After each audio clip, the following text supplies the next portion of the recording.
Ravi de vous retrouver dans ce 20h sur Gabon News. Mesdames et messieurs, bonsoir et bienvenue à tous dans ce journal. Tout de suite, les titres.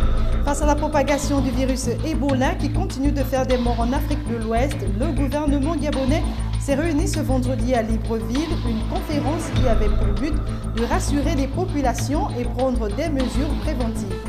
Dans l'actualité également ce soir, on parlera de cette deuxième édition des Journées du Voyageur organisée par la Société d'exploitation du Trans-Gabonais, une initiative qui lui permet d'être encore à l'écoute de sa clientèle pour le meilleur des services. Plusieurs membres du gouvernement gabonais se sont réunis ce 22 août dans un hôtel de Libreville pour parler du virus, une pandémie qui, nous le savons, a déjà fait des milliers de morts en Afrique de l'Ouest. Le compte-rendu de cette rencontre avec Mirandangé et Refuit Soga. Survenu en Guinée depuis le mois de mars dernier, le virus Ebola s'est rapidement propagé en atteignant des proportions jamais imaginées en Afrique de l'Ouest. Au Gabon, le secrétariat général du gouvernement s'est retrouvé ce vendredi.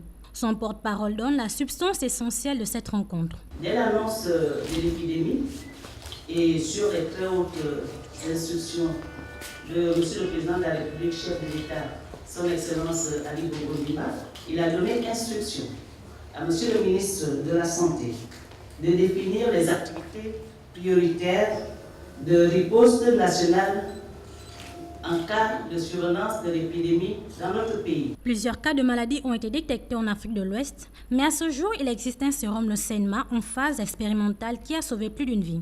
C'est ce qu'affirme le ministre de la Santé.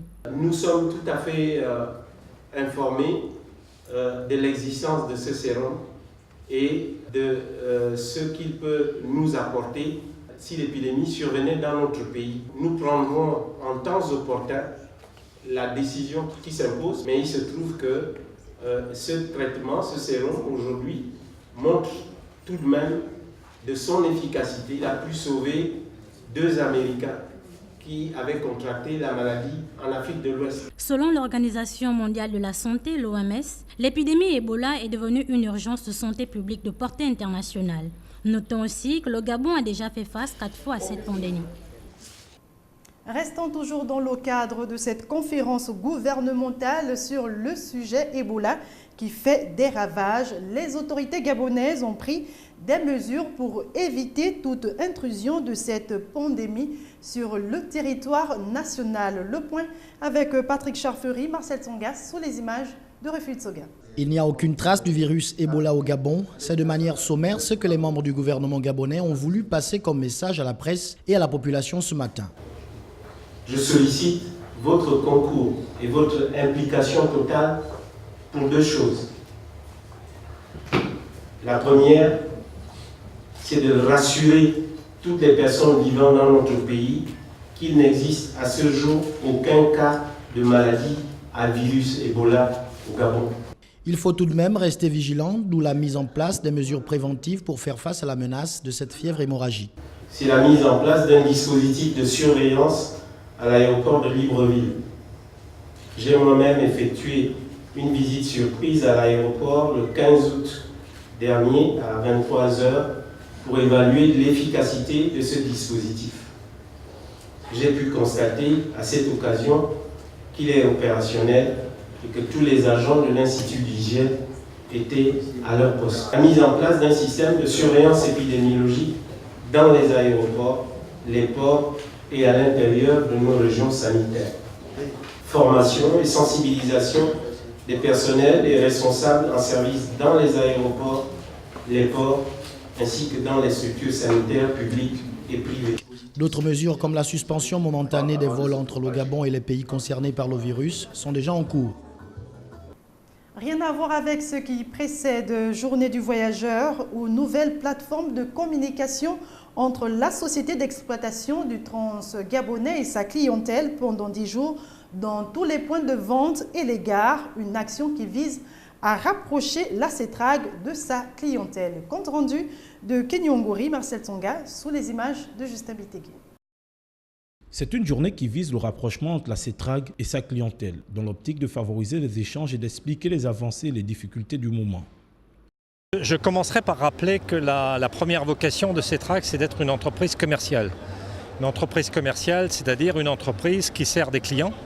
Et donc, il est tout à fait normal que de temps en temps, Cetrag se rencontre avec ses clients pour expliquer ses difficultés d'une part, pour expliquer également ce qu'elle fait pour résoudre ces difficultés et également pour échanger avec les clients, pour entendre les commentaires, éventuellement des suggestions. Conscient de la situation, la société d'exploitation du Transgabonais, après diagnostic, s'emploie à faire le nécessaire pour que tout revienne à la normale.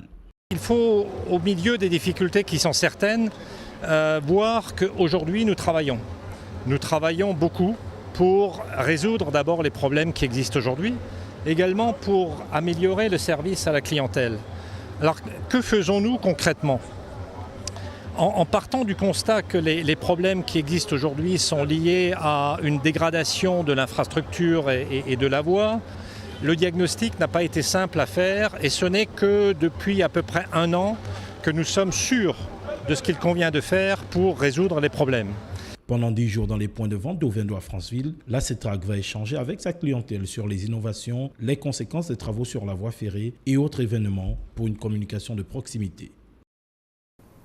Les journées du voyageur, une occasion pour la clientèle de souligner un certain nombre d'insuffisances relevées dans les services offerts par la Cetrag. Reportage de Kenyongori, Marcel Tsonga, Justin Bitengue depuis la gare d'Ovendo. La société d'exploitation du Transgabonais, soucieux des difficultés du trafic ferroviaire, a choisi de communiquer à travers les journées du voyageur. Une action qui vise à recueillir les avis, les remarques et suggestions de sa clientèle. Le service n'est pas vraiment agréé. Quand déjà je paye le train express, au lieu d'arriver à l'heure, j'arrive à 13h, 14h, c'est comme si c'était le minibus. C'est pas normal aussi. Je pense que la qualité des services est en train de s'améliorer de mieux en mieux.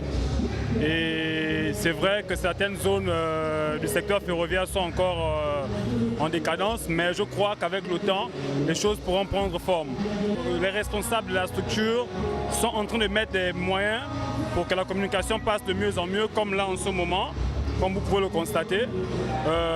Ils permettent aux gens de venir questionner, de savoir certaines choses. Mais toutefois aussi, il faut reconnaître que nous, les clients, nous n'avons pas assez de temps pour aller prendre des informations. Des avis que n'ignore pas la Cetrag, mais une situation indépendante de sa volonté qui la préoccupe également. Et il est vrai que nos trains ne respectent pas les horaires initiaux, mais la décision que nous avons prise il y a 1 an face au constat justement de ces problèmes était de ralentir le train dans les zones qui sont les plus touchées et ralentir le train tout simplement pour assurer la sécurité de la circulation. Nous avons aujourd'hui fait le diagnostic, nous savons ce qu'il faut faire, les travaux sont engagés, donc l'avenir sera meilleur que le présent. Cetrag est conscient de ces difficultés, s'en excuse auprès de ses clients, mais travaille énormément, investit énormément également. Le ralentissement du train dans certaines zones, un voyage pénible et trop long, des croisements multiples, la Cetrag le sait et s'est dit préoccupé par la situation tout en présentant des excuses à sa clientèle. Les habitants de Mekombo, c'est dans la province de Logoué-Ivindo, ont aussi manifesté avec faste les 54 ans de l'indépendance du Gabon. Parade civile et militaire étaient au rendez-vous de cette fête nationale. Reportage de Patrick Charfuri et Refit Soga.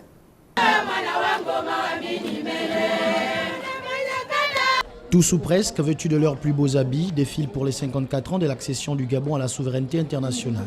Ici, militaires et civils défilent au bonheur des populations venues nombreuses pour participer à la fête. Les associations étaient aussi de la partie. Et vieux et dignitaires notables de tout le canton de la Loué. Et nous avons essayé de dire qu'il faut faire une tribune pour que les gens puissent s'exprimer. C'est donc là une démarche de proximité visant à recueillir les avis de nos populations. Et ouais, notre association justement milite en faveur de l'unité. L'unité. Nous ne faisons que cela. Mettre en valeur la culture gabonaise, créer la solidarité entre frères sont entre autres souhaits émis par Guy Mexan Ikango pour qu'il y ait plus d'engouement autour de cette fête nationale. Nous avons constaté, je ne dirais pas comme une fracture, mais comme un manque de cohésion au niveau de... Et nous savons que telles les mains, les 5 doigts de la main, pour être forts, nous devons être unis. Les populations mécamboises se sont donné rendez-vous pour le 17 août 2015 et dans l'espoir que la fête sera plus belle. Voilà, c'était l'essentiel de l'actualité de ce vendredi 22 août. Merci pour votre attention. L'information continue sur www.gabonnews.com. Bon week-end à tous et à très bientôt.